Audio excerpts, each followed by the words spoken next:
I appointed General Ogolla. General Ogolla is among the people who went to Bomas to try and overturn my victory. Do you know that? But because when I looked at his CV, he was the best person to be general. I called him and I sat him down. I told him, my friend, you went to Bomas to try and overturn my victory. But because you are the best person to be general, I'm going to give you the job.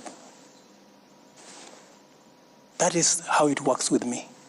That's why I told you, if a person has the qualification, if he is the best for the job, I will give him the job. But that is the military. There's a code of conduct for the military and how politics works in Kenya, Mr. President. Let me tell you, my friend, I had the opportunity. I could have appointed anybody.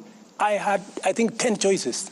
I didn't have to. You know, there are people who say, oh, you know, William Ruto appointed Ogolla because he was the deputy CDF. That's not the case. I made the decision consciously. And I made the decision against the advice of many people.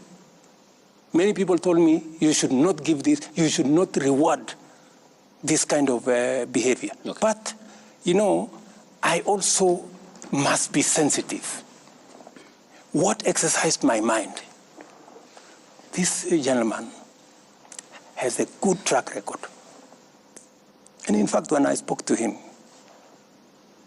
and it's not something that I should be talking about, but because you have asked a good question. What exercised my mind is, this gentleman, yes, he may have made a mistake. Maybe because the commander-in-chief that time told him what to do. Maybe he... And when I talked to him, he told me, I have no defense. He told me, I have no defense. You do with me whatever you want. I cannot defend. It was wrong. What I did was wrong. Yeah? I am also conscious. My good friend, R.I.P. I'm also conscious that since independence, there is nobody from Nyanza who has ever been CDF. And it also played in my mind that I don't want a situation where a whole community think they cannot occupy a certain office. So many things that are part of my system overweighed the mistake he had done.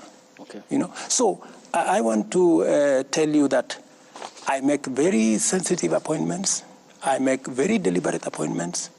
Many of the appointments, of course, that do not have to directly require my signature.